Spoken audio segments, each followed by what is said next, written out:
With the NBA trade deadline just a month away, we're at the point of the season where there's plenty of trade rumors. The Knicks have been linked to plenty of names, with the most recent one being Alex Caruso. To bring some context, the Chicago Bulls are one of the most disappointing teams in the NBA this season.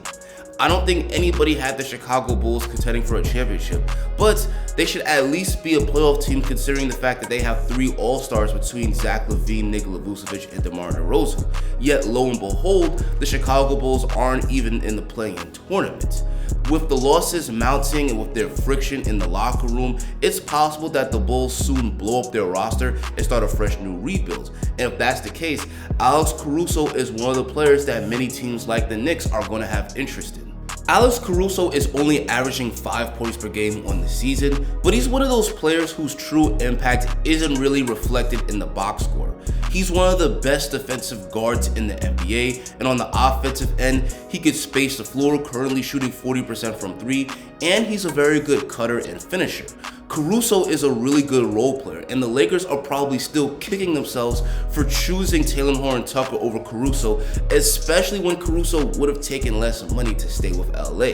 For the Knicks, he probably wouldn't start, but he could be a really nice addition to their second unit. The Knicks are already a very good defensive team, largely thanks to the work of Quentin Grimes, Emmanuel Quickley, and Deuce McBride, but if you added Alex Caruso to that mix, the Knicks' perimeter defense would be insane. And for the value he brings, he's dirt cheap at only $9 million annually for the next 2 seasons. It would probably cost the Knicks at least a first-round pick to pry him from Chicago, but considering what Caruso brings on both ends of the floor, it would be well worth it. But now let's talk about some other trade targets that have been tied to the Knicks. Alex Caruso's teammate Zach LaVine has also been recently put in trade rumors, and the Knicks are reportedly monitoring the Zach LaVine situation in Chicago. And it makes sense because he's still one of the top players in the league when healthy. He started off the year slow due to coming off arthroscopic knee surgery, but he's really picked it up recently over the past 10 to 15 games, and on the season, he's still putting up all-star numbers with averages of 24 points and 4 assists per game on excellent efficiency. He's a great shot creator that can score the ball on all 3 levels, and he would give the Knicks an instant talent upgrade.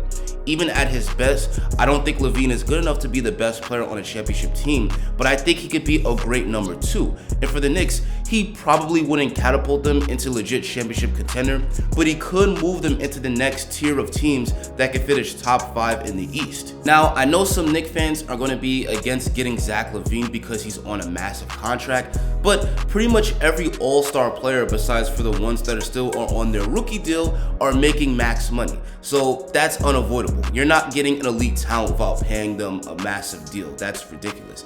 And he is a bit injury prone, but if you look at his last few seasons, he plays at least 60 games a year, which is still the majority of the year. And at just 27 years old, it's very possible that he could give the Knicks at least a good 3 to 4 years of elite play before he starts to decline.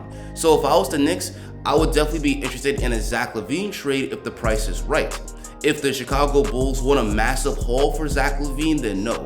But if they could trade for Zach LaVine while still having a huge stockpile of draft picks for a second big move, then I would definitely go for it. Another talented player that's been tied to the Knicks recently is OG Anunoby, and according to Vegas, the Knicks are the favorite to land him in a trade, but the Knicks will have competition trying to land OG because he's garnering interest from across the league. And it's no wonder why. OG Anunoby is one of the best two-way players in the league. On the defensive end, he's one of the best defenders, and at 6'8", he has the versatility to guard multiple positions, and offensively, he's turned himself into a very good scorer. He's averaging 18 points per game this season. He can create his own shot off the dribble really well. For the Knicks, he would really be a nice talent upgrade on the team, and he would improve them on both ends of the floor. Now, as discussed before, the Knicks are already a pretty good defensive team, but one thing that they lack is a big perimeter defender that they could use to guard taller wings. As of right now, the Knicks use Quentin Grimes to guard the other team's best player, but at 6'5", he's not ideal for guarding the bigger wing scorers in the NBA. But OG Anunoby at 6'8" has the size to guard those types of players. And offensively, he's definitely not a number one option, but he could be an upgrade as the third option over RJ Barrett because he's a much more efficient scorer. So OG Anunoby would definitely be an awesome addition, but the main problem is, can they get him at the right price? Zach Lowe reported back in December that the Raptors could get a Donovan Mitchell-like trade package in return for OG Anunoby. And to put that in perspective, the Cavs gave up two really good young players between Lauri Markkanen and Colin Sexton, along with 3 first-round picks and 2 pick swaps. Now, as we said before, OG is a very good player, but in my opinion, he's not enough of a difference maker to be giving this type of trade package for. Yes, he has all-star potential, but as of right now, he's just a really good two-way player and a very good starter. But he's not the type of player that I think the Knicks should be trading the farm for. So if it was possible to get him for the right price, I would definitely get it. But if that's the Raptors' trade demands, then I would definitely say no. And also, the Knicks should be careful doing business with Masai Ujiri, the Raptors president, because they've got burned by him before. 10 years ago, he somehow convinced the Knicks to give them a first-round pick in exchange for Andrea Bargnani, which has to go down as one of the biggest fleeces in NBA history, considering the fact that the Raptors got back a draft pick in order to get his terrible contract off their books. So I'm not sure that those wounds have fully healed. Last guy I'll discuss is a player that isn't necessarily in trade rumors right now, but I think he will be very soon, and that's Jordan Clarkson of the Utah Jazz.